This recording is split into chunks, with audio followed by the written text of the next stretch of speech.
काला साया। यूं तो बनारस घाट अपनी खूबसूरती के लिए बहुत प्रचलित है, पर घाट के किनारे कई राज लिए बैठे हैं। ये कहानी शुरू होती है बनारस के घाट के पास बने ममता निवास से, जहाँ प्रिया लाल जोड़े में ममता के घर उसकी बहू बनकर आती है। आओ आओ बहू, घर को अपने पैरों से पवित्र करो।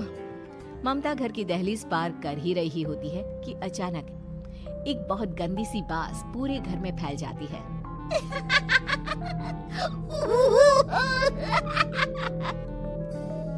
ये बदबू और ये आवाजें, ये कौन हंस रहा है माँ? अब ये पड़ोसी ना हमारे थोड़े अलग से है। कहाँ हम शाकाहारी और ये मांस मच्छी खाने वाले। छोड़, तू ध्यान मत दे और गृह प्रवेश कर। और हाँ बहू, अपनी सास की एक बात हमेशा याद रखना, इन पड़ोसियों से तो कभी बात नहीं करेगी।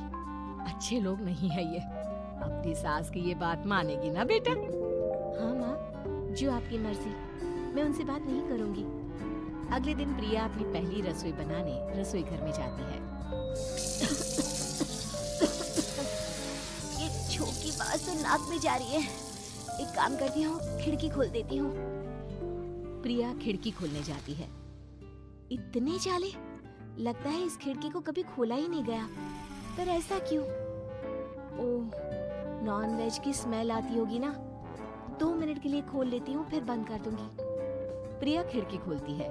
खिड़की खोलते ही उसकी नजर सामने वाले घर की खिड़की पर पड़ती है, जहाँ एक लड़की खड़ी होती है। हाथों में मेहंदी, लाल रंग की साड़ी, बिल्कुल सजी धजी, मानो प्रिया की तरह ही वो भी नई नवेली बहू हो। वो प्रिया को देखकर मुस्कुराती है। हे भगवान, माँ ने तो इनसे बात करने को मना किया था। प्रिया फौरन ही खिड़की बंद कर देती है और तवे पर चढ़े रोटी की ओर देखने लगती है, पर वहाँ रोटी न होकर मछली पड़ी होती है। ये क्या? पहली ही रसोई में इतनी बड़ी गलती। हे भगवान, अब मैं क्या करूं? प्रिया बहुत डर जाती है और फौरन रसोई की सफाई करने और फिर सभी के लिए खाना बनाने लग जाती है।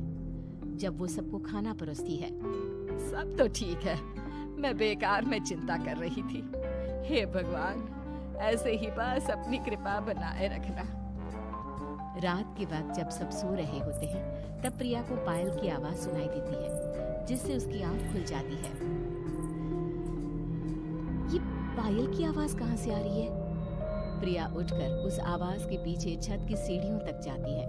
तभी उसे बच्चे के रोने की आवाज आती है। प्रिया छत पर जाती है तो क्या देखती है?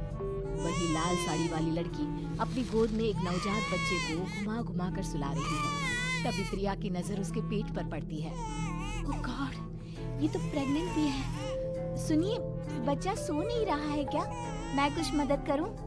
नहीं नहीं, आपके घर वालों को अच्छा नहीं लगेगा, मैं संभाल लूंगी। स्नेहा की गोद से बच्चा हाथ मारकर प्रिया की गोद में आने को छटपटाने लगता है। दोनों घर अगल बगल में बने होने के कारण प्रिया उस बच्चे को गोद में ले लेती है। प्रिया के पास आते ही वो सो जाता है। बच्चे का वो स्पर्श रात भर प्रिया भूल नहीं पाती और अगली सुबह वो छत पर कपड़े सुखा रही होती है। तभी उसे एक औरत इशारा करके बुलाती है। स्नेहा कह रही थी बाबू तुम्हारी गोद में आते ही सो गया। मैं गौरी, स्नेहा की माँ हूँ। बहू, घर आना, बाबू को खिला भी लेना। शाम को जब घर पर कोई नहीं रहता, बच्चे से मिलने के लिए प्रिया छिपकर अपनी पड़ोसन के घर चली जाती है और कुछ देर बच्चे को खिलाकर वापस लौट आती है। इसके कुछ दिन बाद ही प्रिया को पता चलता है कि वो माँ बनने वाली है। ममता की खुशी का ठिकाना नहीं रहता।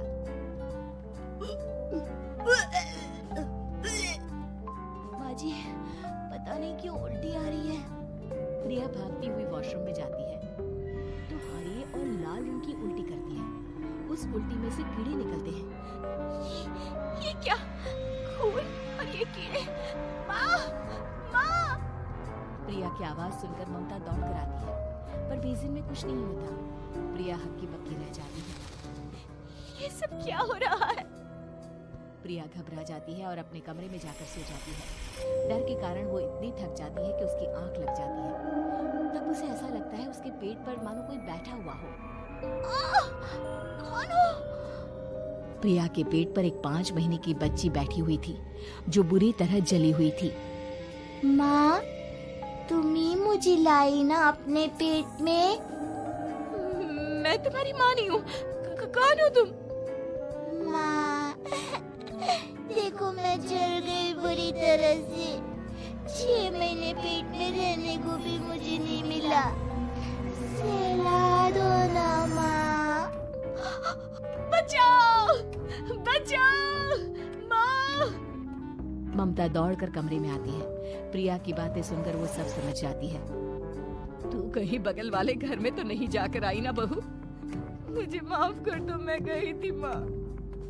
उस घर में सब मरे हुए हैं बहू। कई साल पहले स्नेहा उस घर में बहू बनकर आई थी। कुछ ही दिन में वो एक बच्चे को जन्म देने वाली थी।